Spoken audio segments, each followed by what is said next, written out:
नमस्कार, क्या हालचाल है प्यारे बच्चों। तो अल्कोहल फिनॉल ईथर का NCERT based one shot video channel पे अपलोड हो चुका है।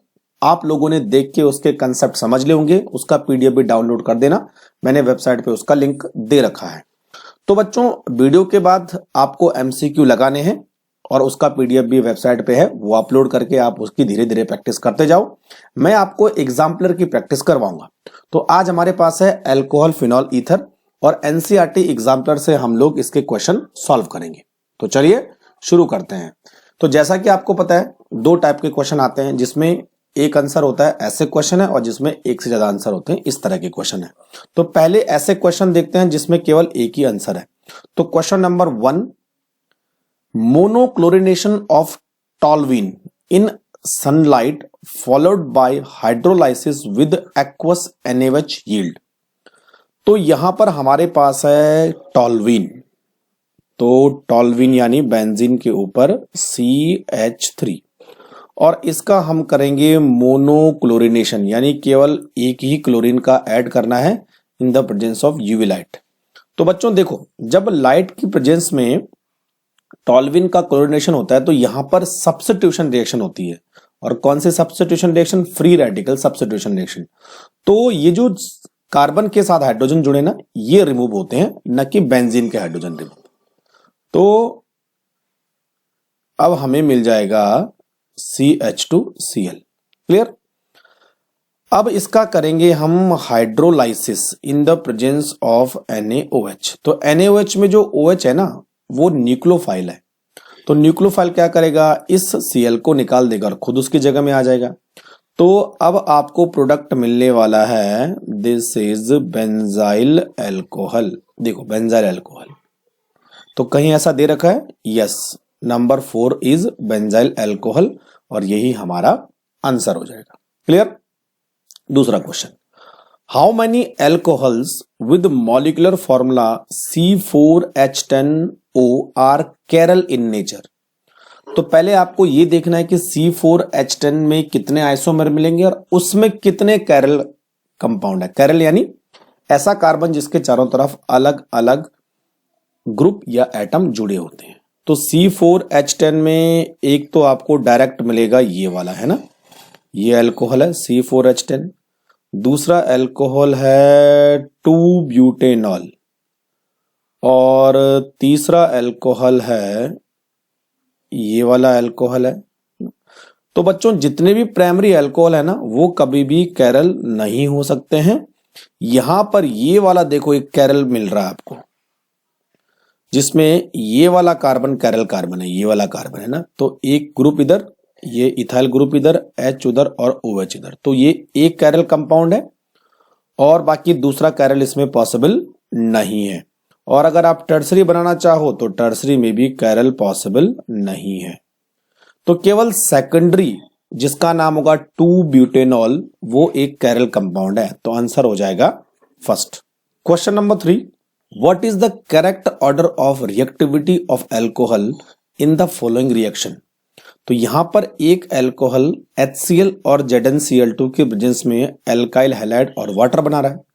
तो बच्चों, यहां पर अल्कोहल का रिएक्टिविटी ऑर्डर क्या होगा? तो जो HCl और ZnCl2 है ना, it is called Lucas reagent, है ना। तो ल्यूकास रिएजेंट के लिए अल्कोहल का जो रिएक्टिविटी ऑर्डर होता है वो होता है टर्सरी, सेकेंडरी और प्राइमरी। टर्सरी जल्दी रिएक्शन करता है, रूम टेम्परेचर पर ही रिएक्शन हो जाती है, और प्राइमरी सबसे लेट रिएक्शन करता है। तो बच्चों, आंसर हो गया 3। क्वेश्चन नंबर 4, इथेनॉल को कन्वर्ट करना है इथेनॉल में, तो उसके लिए कौन सा रिएजेंट यहां पर सुटेबल है? अब देखिए बच्चों, इथेनॉल यानी CH3CH2OH दे रखा है और इथेनॉल यानी CH3CHO। तो यहां पर क्या हो रहा है? यहां पर हो रहा है ऑक्सीडेशन। तो आपको ऑक्सीडाइजिंग एजेंट पता करना है। तो देखो बच्चों, हाइड्रोजनेशन का मतलब रिड्यूसिंग एजेंट है, तो पॉसिबल है नहीं। लिथियम एल्यूमिनियम हाइड्राइड भी रिड्यूसिंग एजेंट है, पॉसिबल है नहीं। ये दो ऑक्सीडाइजिंग एजेंट है, जिसमें से KMnO4 एक स्ट्रॉन्ग ऑक्सीडाइजिंग एजेंट होता है। तो जो स्ट्रॉन्ग ऑक्सीडाइजिंग एजेंट होता है वो इथेनॉल को इथेनोइक एसिड में कन्वर्ट कर देते हैं। क्लियर? डायरेक्ट एसिड बनाते हैं। जबकि ये जो थर्ड वाला है ना, इसका नाम है PCC, पाइरिडिनियम क्लोरोक्रोमेट। तो ये वीक रिड्यूसिंग एजेंट है, ये अल्कोहल को केवल एल्डिहाइड तक ही ऑक्सीडाइज कर पाते हैं, इसलिए आंसर हो गया 3। Question number 5, the process of converting alkyl halide into alcohol involve. तो अल्काइल हैलाइड है और अल्काइल हैलाइड से आपको बनाना है अल्कोहल। तो यहां पर बच्चों आप लोग यूज करते हो NaOH, ठीक है, इस तरह यूज करते हो। तो NaOH में क्या होता है कि ये जो OH है ना, ये Cl को रिप्लेस कर देता है, और जो OH है वो एक तरह का न्यूक्लियोफाइल है। तो यहां पर सब्स्टिट्यूशन हो रहा है, तो उस रिएक्शन का नाम होगा न्यूक्लियोफिलिक सब्स्टिट्यूशन रिएक्शन, यानी it is called substitution reaction. Clear? 6, which of the following compounds is aromatic alcohol. तो जैसा मैंने आपको बताया था कि एरोमेटिक अल्कोहल में OH का अटैचमेंट डायरेक्ट बेंजीन रिंग से होता है, उसी को हम एरोमेटिक अल्कोहल बोलेंगे। तो यहां पर कंडीशन फुलफिल हो रही है, यानी ये तो एरोमेटिक अल्कोहल है, यहां पर नहीं हो रहा है, यहां पर भी नहीं हो रहा है, यहां पर हो रहा है। तो A और D दोनों एरोमेटिक अल्कोहल हैं। अब 7 वाला क्वेश्चन IUPAC नेमिंग से है। तो यहां पर दो फंक्शनल ग्रुप है, एक OH और एक Cl। अब जो OH है वो प्रायोरिटी में ऊपर है, इसीलिए नंबरिंग हमेशा OH की साइड से होगी। तो नंबरिंग यहां से करनी है 1 2 3 4 5 6। अब सबसे पहले सब्स्टिट्यूशन लिखो। सब्स्टिट्यूशन कौन है? क्लोरो। और कौन सी पोजीशन पर है? 5वीं। तो 5 क्लोरो, टोटल कितने कार्बन है? हेक्स, 6 कार्बन है, हेक्सेन हो जाएगा, और 2 पे OH लगा यानी ऑल। तो 5 क्लोरो हेक्सेन 2 ऑल, यानी आंसर हो जाएगा C।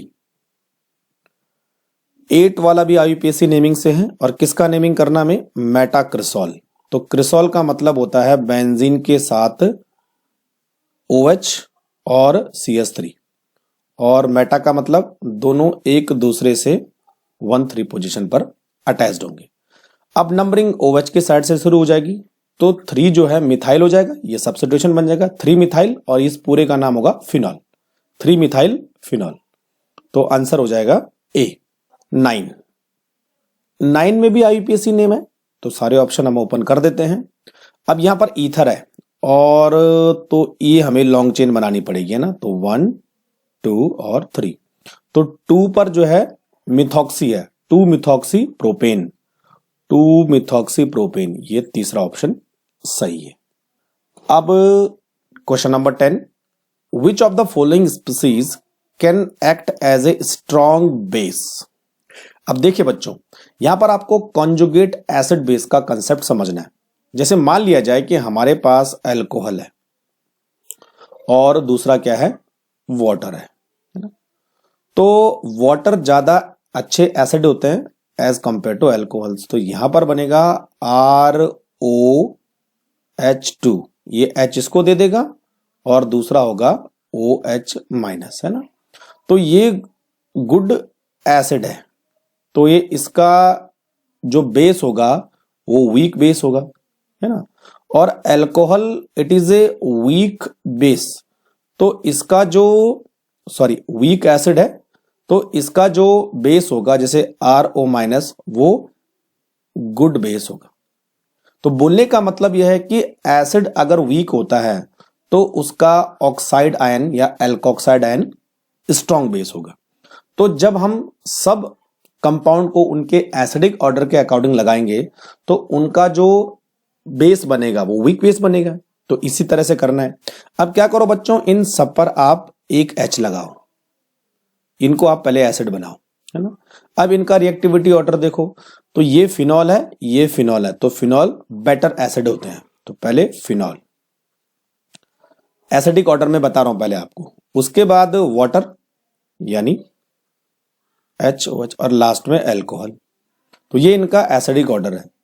तो एसिडिटी के हिसाब से जो है ये ऑर्डर आएगा, लेकिन इनका अगर बेस हो तो बेस के हिसाब से जो अल्कोहल का ऑक्साइड आयन है वो सबसे बेटर बेस होगा, क्योंकि जितना बेटर एसिड होगा उतना बुरा बेस होगा, और जितना बुरा एसिड होगा उतना ही बेटर बेस होगा। तो बच्चों आंसर होना चाहिए B. 11 which of the following compound will react with sodium hydroxide solution, यानी NaOH के साथ कौन रिएक्ट करेगा?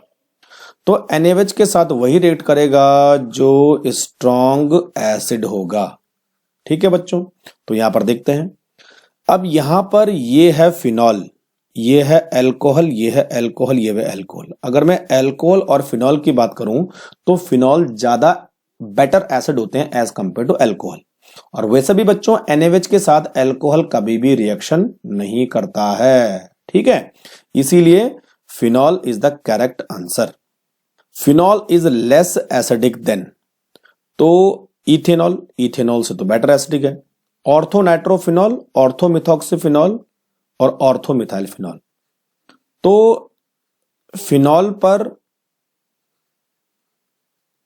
अल्कोहल का कंपैरिजन करना है और साथ में ऑर्थोनाइट्रोफिनॉल यानी NO2, और दूसरा आपको क्या देखना है OH मिथाइल यानी ये मिथाइल, और इसी के कंपैरिजन में यहां पर हम करेंगे मिथॉक्सी। अब देखिए बच्चों, अल्कोहल तो फिनॉल से वीक एसिड होते हैं, तो ये तो गया। अब ये सारे फिनॉल के डेरिवेटिव हैं, लेकिन ये जो दो ग्रुप है ना मिथाइल और methoxy, they are electron donating, electron donating. तो इलेक्ट्रॉन डोनेट करेंगे तो फिनॉल की पोलैरिटी को कम करेंगे, जिस वजह से एसिडिटी भी कम होगी। लेकिन NO2 जो है इलेक्ट्रॉन विड्रॉइंग है, तो ये विड्रॉइंग नेचर की वजह से फिनॉल की पोलैरिटी को बढ़ाएगा, जिस वजह से एसिडिटी बढ़ेगी। तो इसीलिए नाइट्रोफिनॉल फिनॉल से ज्यादा एसिडिक होंगे। चलिए नेक्स्ट हमारे पास है question number 13, which of the following is most acidic. तो चार कंपाउंड हमारे पास है, एक है बेंजाइल अल्कोहल, दूसरा है साइक्लोहेक्सेनॉल और तीसरा है मेटाक्लोरोफिनॉल। तो बच्चों ये दोनों अल्कोहल है और आपको मालूम है कि अल्कोहल फिनॉल से कम एसिडिक होते हैं, तो ये तो ऑप्शन गए। अब ये दोनों फिनॉल है, एक में फिनॉल है और दूसरा है मेटाक्लोरोफिनॉल, मेटा पर क्लोरीन लगा है। अब जो क्लोरीन है ना ये इलेक्ट्रॉन विड्रॉइंग नेचर है, ये इलेक्ट्रॉन को विड्रॉ करता है, फिनॉल की पोलैरिटी बढ़ती है तो एसिडिटी भी बढ़ेगी, इसीलिए metachlorophenol is more acidic than phenol. चलिए question number 14, mark the correct order of decreasing acidic strength of the following compound. Decreasing बड़े से छोटा। अब ये फिनॉल के सारे डेरिवेटिव है, तो आपको देखना है क्या कि फिनॉल पर इलेक्ट्रॉन डोनेटिंग या इलेक्ट्रॉन विड्रॉइंग ग्रुप लगा है, और साथ में ये भी देखना है कि वो ऑर्थो पर है, पैरा पर है या मेटा पर। अब देखिए बच्चों, यहां पर जो बी ऑप्शन है उसमें NO2 विड्रॉइंग ग्रुप है जो कि पैरा पर लगा है, और यहां पर NO2 मेटा पर लगा है। तो NO2 -R और -I यानी दोनों ही विड्रॉइंग है। क्लियर? तो सबसे ज्यादा इन दोनों की एसिडिटी होनी चाहिए, और जो OCH3 है वो इलेक्ट्रॉन डोनेटिंग है, यानी वो इलेक्ट्रॉन को डोनेट करेगा। तो डोनेटिंग फिनॉल से कम एसिडिक होंगे, लेकिन विड्रॉइंग फिनॉल से ज्यादा एसिडिक होंगे। तो डी और बी सबसे ज्यादा एसिडिक होंगे, लेकिन डी और बी में से सबसे पहले कौन सा आएगा? जो पैरा पर लगा होगा। तो बी सबसे ज्यादा एसिडिक, उसके बाद डी। अब बात करते हैं इलेक्ट्रॉन डोनेटिंग, तो इलेक्ट्रॉन डोनेटिंग फिनॉल से कम एसिडिक होते हैं, तो उसके बाद आ गया बच्चों ए। ठीक, अब बात करते हैं सी और ई में से। तो जो ई है उसमें OCH3 पैरा पर लगा है, पैरा पर लगने से डोनेशन ज्यादा होता है तो एसिडिटी कम होगी, मेटा पर लगने से डोनेशन कम होता है तो एसिडिटी थोड़ी सी बढ़ जाएगी। तो अब आएगा सी और लास्ट में होगा ई। BDACE, BDACE यानी second will be correct option. Question number 15 की बात करें तो यहां पर पूछा है, mark the correct increasing order of reactivity of the following compounds with HBr और HCl। अब देखो यहां पर सारे के सारे अल्कोहल है, और जब कोई अल्कोहल HCl के साथ रिएक्शन करेगा तो सबसे पहले क्या होगा, यहां पर H का अटैक होगा और ये बन जाएगा H2O, उसके बाद ये बॉन्ड टूट जाएगा, है ना, और ये एक कार्बोकैटायन में कन्वर्ट हो जाएगा। अब उसके बाद ये Cl इस कार्बोकैटायन पर अटैक करके इसको RCl या RBr में कन्वर्ट कर देगा। अब देखो बच्चों, यहां पर जो रिएक्टिविटी है उस कार्बोकैटायन की स्टेबिलिटी पर डिपेंड करती है। अगर कार्बोकैटायन की स्टेबिलिटी बढ़ेगी तो यहां पर रेट ऑफ रिएक्शन भी बढ़ेगा। ठीक है, अब देखो यहां पर OH निकला, ये कार्बोकैटायन बना, यहां पर OH निकला, ये कार्बोकैटायन बना, यहां पर OH निकला, ये कार्बोकैटायन बना। अब यहां पर जो है दोनों विड्रॉइंग ग्रुप जुड़े हैं, तो विड्रॉ क्या करेगा, इलेक्ट्रॉन को विड्रॉ करके यहां पर चार्ज को बढ़ाएगा तो कार्बोकैटायन की स्टेबिलिटी को कम करेगा, ये भी विड्रॉ करके चार्ज को बढ़ाएगा तो कार्बोकैटायन की स्टेबिलिटी को डिक्रीज करेगा। तो सबसे ज्यादा स्टेबल कार्बोकैटायन कौन सा है, ये, तो ए की रिएक्टिविटी सबसे ज्यादा होने वाली है। अब और बी और सी में से देखो, जो क्लोरीन है वो वीक विड्रॉइंग है और जो NO2 है वो स्ट्रॉन्ग विड्रॉइंग है, तो जितना ज्यादा विड्रॉइंग उतना कम कार्बोकैटायन स्टेबल, इसीलिए ये ऑर्डर आ जाएगा इसमें बी, सी और ए, सॉरी ऐसे करना है ना, बी, सी और ए, यानी third will be correct answer. Question number 16, arrange the following compound in increasing order of boiling point. तो जैसा मैंने आपको बताया था, बॉइलिंग पॉइंट के लिए क्या देखना, हाइड्रोजन बॉन्डिंग, जितनी ज्यादा हाइड्रोजन बॉन्डिंग होगी बॉइलिंग पॉइंट उतना ज्यादा होगा, और जितने ज्यादा नंबर ऑफ कार्बन होंगे बॉइलिंग पॉइंट उतना ज्यादा होगा, और जितनी ज्यादा ब्रांचिंग होगी बॉइलिंग पॉइंट उतना कम होगा, बस ये देखना है।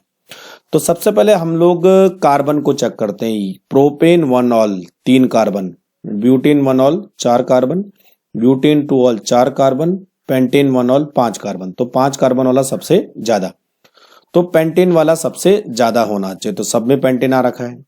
अब देखो यहां पर दोनों में 4 कार्बन है, लेकिन जो ब्यूटेन 2 ऑल है उसमें ब्रांचिंग ज्यादा है और जो ब्यूटेन 1 ऑल है उसमें ब्रांचिंग कम है, तो पेंटेन 1 ऑल से थोड़ा सा कम होगा ब्यूटेन 1 ऑल, तो ब्यूटेन 1 ऑल देखो ये 2 ऑप्शन तो गए। ठीक, अब ब्यूटेन 1 ऑल के बाद आएगा ब्यूटेन 2 ऑल, ये होगा ब्यूटेन 2 ऑल, और उसके बाद आएगा प्रोपेन 1 ऑल, यानी आंसर हो जाएगा फर्स्ट।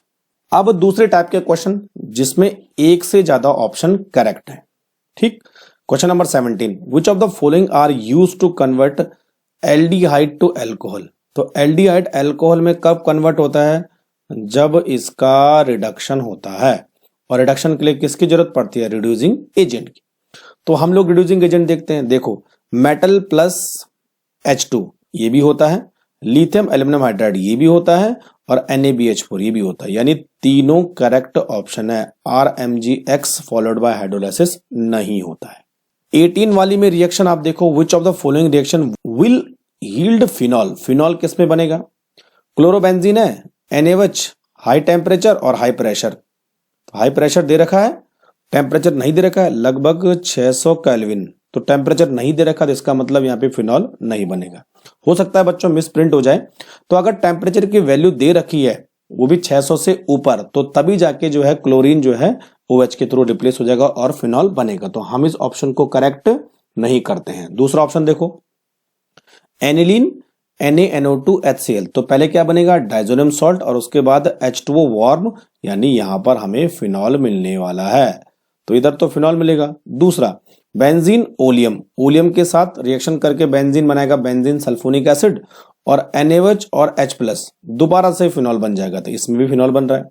और तीसरे वाले में chlorobenzene NaOH 298 kelvin 1 ATM HCl, तो यहां पर क्लोरोबेंजीन फिनॉल को नहीं बनाएगा। क्लोरोबेंजीन से फिनॉल तभी बनेगा जब हाई टेम्परेचर हो और हाई प्रेशर हो, और अगर प्रेशर और टेम्परेचर आपको कम करना है तो क्लोरोबेंजीन पर NO2 जैसे इलेक्ट्रॉन विड्रॉइंग ग्रुप लगाने पड़ेंगे। 19, which of the following reagents can be used to oxidize primary alcohol to aldehyde। तो अल्कोहल से एल्डिहाइड बन रहा है, यानी माइल्ड ऑक्सीडाइजिंग एजेंट यहां पर चाहिए होंगे। तो माइल्ड ऑक्सीडाइजिंग एजेंट में कौन कौन से आ गए, एक तो PDC, ये कौन सा PCC है, और दूसरा आ गया क्रोमियम ऑक्साइड CrO3, तो ये दोनों रिएजेंट यूज होते हैं। KMnO4 नहीं होता है, और कॉपर भी, कॉपर प्राइमरी अल्कोहल को ऑक्सीडाइज करके एल्डिहाइड में बना देता है। यस बिल्कुल, ये भी ऑप्शन करेक्ट है बच्चों, है ना, इसको करेक्ट कर लेना, इट इज करेक्ट ऑप्शन। केवल और टर्सरी अल्कोहल के साथ अलग रिएक्शन देता है, तो केवल KMnO4 यहां पर काम नहीं करेगा। चलिए, तो 3 ऑप्शन यहां पर करेक्ट है। 20, phenol can be distinguish from ethanol by the reaction with. तो फिनॉल और इथेनॉल को डिस्टिंग्विश कैसे कर सकते हैं, फिनॉल ब्रोमीन वाटर के साथ रिएक्शन करता है, ट्राइब्रोमो फिनॉल बनाता है, ये भी कर सकते हैं। सोडियम दोनों के साथ रिएक्शन करता है तो ये डिस्टिंग्विश नहीं करेगा। FeCl3 फिनॉल के साथ रिएक्शन करके एक वायलेट कलर का कंपाउंड बनाता है। FeCl3 टेस्ट फिनोलिक कंपाउंड के लिए स्पेशल होता है, इसलिए बच्चों 1 और 2 इसका आंसर हो गया। 21 which of the following are benzylic alcohol. तो बेंजाइलिक मतलब बेंजीन और उसके बाहर जो कार्बन होगा उस पर OH अटैच होना चाहिए, तो ये तो पॉसिबल है नहीं। हाँ ये पॉसिबल है, और बेंजीन और OH तो ये पॉसिबल है और ये पॉसिबल नहीं है, तो सेकंड और third will be the correct answer. तो चलिए बच्चों, ये था हमारे पास NCERT एग्जाम्पलर। और भी कई सारे क्वेश्चन हैं, तो जो मैंने वेबसाइट पे आपको दे रखा है आप वहां से क्वेश्चन डाउनलोड करके सॉल्व कर सकते हो। अगर कोई दिक्कत है तो आप मुझे कमेंट बॉक्स में लिख सकते हो। कोई चीज समझ में नहीं आती है तो मुझे टेलीग्राम ग्रुप पे और यूट्यूब चैनल में क्वेश्चन पूछ सकते हो। चलिए तब तक के लिए थैंक यू वेरी मच।